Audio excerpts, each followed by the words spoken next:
Hello friends and welcome on this platform. L'armée israélienne a fait appel à ses réservistes. 3000 hommes. Non, 300 000 hommes. Qu'est-ce que je raconte? 300 000 hommes. Et vous savez qu'avec cela, il faut les mobiliser. Hein? Quand on a fini de les mobiliser, il faut les donner les armes. Il faut les armer. Et là, c'est un peu compliqué aujourd'hui, les amis. Il y a une information qui vient de tomber. Les réservistes se plaignent du manque d'équipement ou de inadéquation aux normes.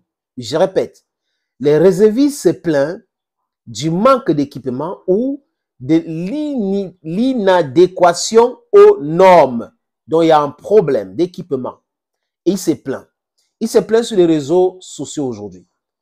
Il y a, pour ceux qui sont en Israël et ceux qui ont lu ces articles-là comme moi, sur WhatsApp, les noms sont même mentionnés. Des réservistes qui se plaignent, qui lancent les SOS pour pouvoir acheter les gilets pare-balles. J'ai besoin de 10 gilets pare-balles, j'ai besoin de 100 gilets pare-balles. On lance le SOS sur les réseaux sociaux aujourd'hui. Pour cela, oui, ça paraît un peu bizarre, non? Quand on connaît la force de Sahel, quand on connaît la force d'organisation en termes logistiques de Sahel, non, les amis? Oui. Donc, ces choses-là se préparent. Même si l'armée israélienne va entrer à Gaza, il faut se préparer et ça prend du temps. La logistique, ce n'est pas en quelques secondes qu'on réunit tout cela. Ce n'est pas facile non plus. Donc, les réservistes commencent à se plaindre. Et ça se retrouve maintenant sur les réseaux sociaux et la presse israélienne en parle déjà. Je vous le dis, les amis, que quand la situation va se calmer, Benjamin Netanyahu va devoir répondre. Parce qu'à un moment donné, il avait traité les généraux de gauchistes. Donc, les gars qui ne veulent pas la guerre, qui ne veulent pas le conflit, qui ne voulaient pas qu'il modifie la constitution dans son pays, parce qu'il y a une loi qu'il est en train de faire pour piétiner, pour réduire la puissance de la Cour suprême dans son pays. Donc, voilà, et les généraux étaient très fâchés, les réservistes et tout le monde était fâché, et il les avait traités comme ça. J'ai dit encore, j'ai écouté l'interview de Yair Lapid, l'ancien premier ministre opposant israélien, qui a dit que c'est après la guerre qu'on va régler le compte de tous ceux qui sont coupables de ce qui s'est passé samedi dernier en Israël, les amis. Et on a ces messages. Voilà, comme je vous l'ai dit, il y a un manque de gilets pare-balles et autres.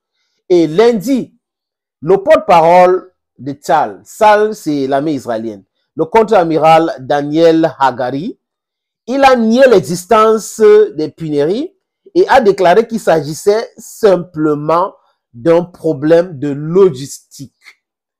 Mais aujourd'hui, nous sommes à l'ère 2.0, donc les choses vont vite. Il fallait communiquer en amont pour dire, OK, vous venez d'abord, après on va faire ci. Parce que dès que vous ne communiquez pas, vous laissez un vide, ben les réseaux sociaux, ils prennent cela. Et là, voilà les réservistes qui commencent à se plaindre.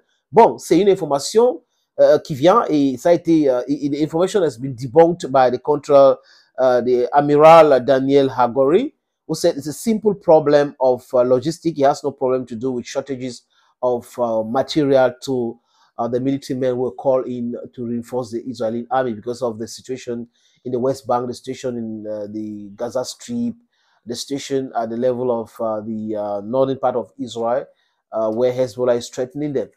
Voilà, c'est ce qui se passe actuellement de ce côté-là en Israël.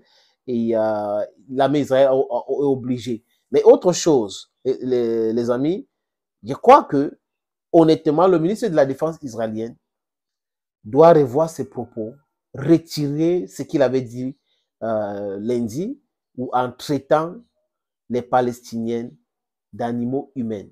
Oui, il a dit cela ouvertement. Et il y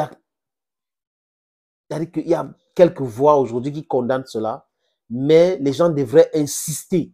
Parce que si vous regardez les gens comme les animaux humains, vous pouvez les traiter comme ça, comme il a dit, comme les animaux. Et même les animaux ont leurs droits. Maintenant, quand on commence à animaliser les hommes, comprenez qu'on ne peut pas chercher à voir ou à régler un problème. Parce qu'en face, on se dit que ce sont les animaux, il faut les éliminer tout court. Non. On peut être en colère et être mesuré dans ses propos. Thank you, friends, for watching. Stay blessed and bye-bye.